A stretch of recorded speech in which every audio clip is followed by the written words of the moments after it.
All right, as you know by now, Brock Bowers is out. He had surgery on his left ankle. Going to be out for several weeks. Might play in the SEC championship game if Georgia beats Missouri. Even if he's cleared to go, I'm not sure he is going to be 100% or how close to 100% he's going to be. So there's still a chance he might not play in that SEC championship game. We'll probably play for the playoffs if Georgia gets there. But until that time, someone's got to step up, and that's what this video is all about. I'll be breaking down, which guys have an opportunity to make some plays, which should see more balls come their way, and basically who has to step up, because this is the second half of the season. And as we've talked about for several weeks, this is go time. You've got the Gators next week who are playing a little better, right? They might sneak into the top 25 by the time that game in Jacksonville rolls around next Saturday. Then you've got Ole Miss. They could score. That's probably the best offense Georgia's going to see for the rest of the season. You've got Ole Miss after that. They can score. Don't think they're as good as a lot of people think. And then they've got Tennessee on the road. They should be ranked at that time. We'll see how they do against Alabama. Anyway, Georgia's got to step up and put some points on the board with some big-time offenses, on their schedule the rest of the way. So let's talk about tight end, right? I still think Mike Bobo is going to run those two tight end sets. Georgia is a very good team in 21 personnel. So that's what they want to do. And they run the ball successfully with two tight ends out there. Without Brock Bowers, who is a very good blocker, I don't think they want to switch things up a lot. Mike Bobo, it's almost like a next man up type of situation at Georgia. I know a lot of people are saying that. That's kind of a cliche, next man up, next man up. But at Georgia, when you're stacking 5 stars and 4 stars after each other, yeah, it is next man up. It's not like you're losing.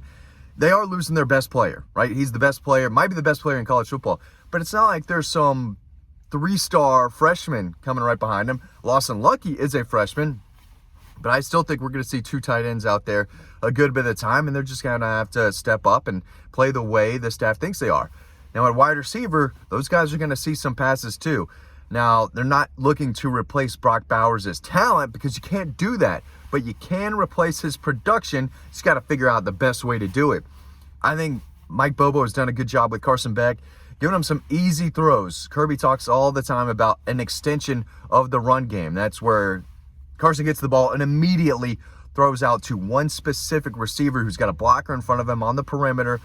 He gets his man, and then whoever it is, Dom Lovett, Ladd McConkey, Robert Thomas, whoever it is, goes 8 yards, probably without being touched a lot of the times, falls forward for another 3 or 4, boom, first down. The quick throw game. And they've done that a lot. We saw that a lot against Vanderbilt. And they could still do that without Brock Bowers, right? But Marcus Rosemy-Jacksain is the second leading receiver. Brock Bowers had 41 catches, 560-plus yards, 4 touchdowns. Leading receiver on the team. Marcus Rosemy-Jacksain is next. I think he has 18 catches for like 330 yards. He's a big play machine. He's averaging like 18.5 yards per carry. He's a guy who might have to step up a little bit. A healthy Ladd McConkey would be great. And Kirby keeps talking about, he just keeps tightening up a little bit. He's not all the way there. He's got to stay loose. And if he's on the sidelines very long, it tightens up. Same with practice. He's got to keep moving and stay fresh. And I don't know if we're going to see 100% Ladd McConkey the entire season. But without Brock Bowers, you would like to see more Ladd McConkey. And when he is healthy, he's going to get the ball more. So addition by subtraction, I think, is that the term? Maybe not. Maybe I just screwed that up. That's okay. We're going to keep moving. Dom Lovett, I think he's second on the team in receptions, but not in yards. So he's a guy, he's averaging about like 9 yards a catch. That's fine, but they're going to need someone to do a little better than that. Brock Bowers is a guy who did a little bit of everything, and they don't have a guy like that on the roster, but Oscar's got to catch more passes, and I think he will. He's going to be that tight end number 1 role, where Lawson Lucky, a guy who really shined in the spring, and before he got injured, he missed a few games with the same type of injury that Brock Bowers had before the season, but we were hearing people talk all about Lawson Lucky in the spring, and that's the guy who has a similar skill set to Brock Bowers. He's a catch and run guy. He's a physical blocker, but he's a guy where you can get out to him quick and he can take off for a run. A big run down the field. I saw a lot of Lawson Lucky in high school. I know that he can help in the screen game. You can throw it to him vertically, but the short intermediate passing game, getting him the ball in space where he can take off and pick up some yards after the catch, that's what he does, in my opinion, that makes him special. That's why he was the one of the top tight ends across the country out of high school last year. But, I don't think losing Brock Bowers is an excuse. This team has weapons. They've got a lot of weapons, and they have enough weapons to win the rest of their games the regular season. If anyone says, oh, Georgia's probably going to lose a game or two because Brock Bowers is out, they don't know anything. They're casuals, and they're probably guys or people, ladies, watch football too, they're probably people who don't like Georgia. They're anti-Georgia. They're wishing that Georgia will lose. Every single night when they say their prayers, one of the first ones is, please let Georgia lose a football game. And they shouldn't. Even without Brock Bowers, Georgia should beat Florida. They have plenty of weapons to outscore Missouri if they have to do that. Ole Miss coming into Athens. Georgia might have to get to that 30-40 mark again if the defense doesn't play elite or up to their standards, which they haven't, right, in multiple games this year. There's weapons. And they've got some running backs. Well, actually, they only have one real healthy running back in Dejan Edwards on scholarship. Cash Jones can do his thing, but they have to replace the catches and the yards and that big playability. And yes, they're not going to be the same, but offensively, schematically, I don't think we're going to see a lot different. I do think we're going to see a lot of the two tight end sets, like I said earlier, because you can do so much out of it. You can throw to either one, Oscar Delp or Lawson Lucky, but they're also physical blockers as well. And so if you just change things up and just have Oscar out there or just have Lawson out there, defenses are going to notice that. And Georgia does. They just run the ball too well with two tight ends out there. And and if you're Mike Bobo, you've got a challenge ahead of you, right? How do you replace the production? How do you keep, guys making big plays like Brock Bowers did? How do you continue to score 30 or 40 points without your best player?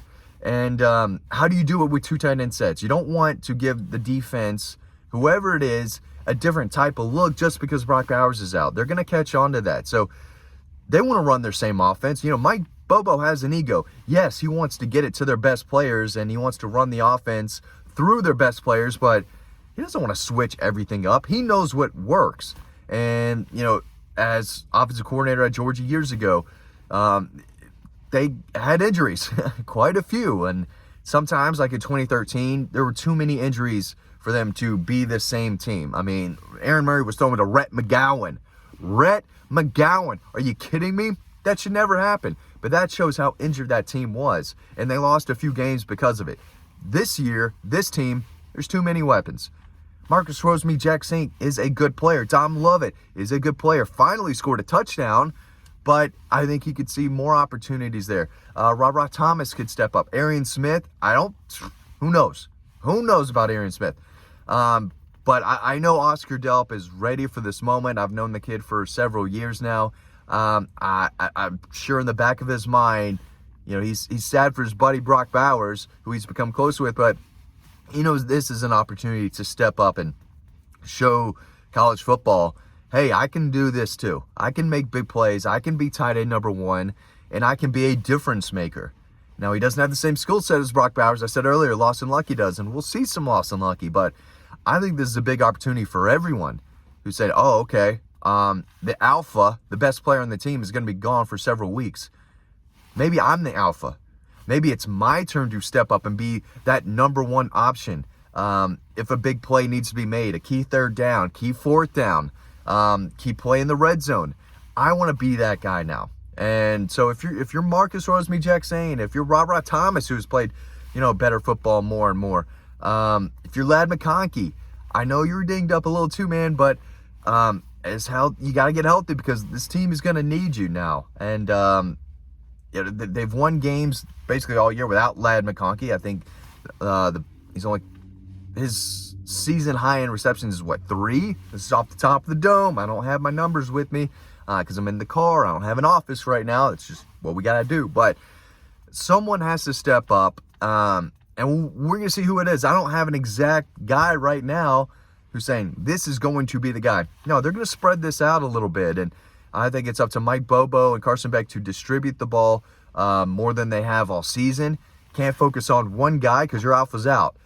Have to spread it around a little bit, and the tight ends have to step up, and the receivers do too. They've got to replace 41 catches. And again, he's the team's leading receiver. Looks like we're going to have another leading receiver by the time the end of the regular season rolls around. Y'all, thanks for watching this video. Hate to continue talking about the Brock Bowers injury, but it's the bye week, and that's the big news, and we're going to keep talking about it, figure out how Georgia can still win a national championship or get to the playoffs without their best player. I think they could do it. There's no excuses. No excuses. He's the best player, but you're the best team. This is where the depth comes in. This is where coaching comes in. And I think Georgia still has plenty on the roster offensively to get the job done and get to the playoffs where we could see Brock Bowers. Thanks for watching this video. As always, stay tuned to the next one. Sign up to our free newsletter. That link is down below. Hope to see y'all over on Dog Post. And thanks for watching the video.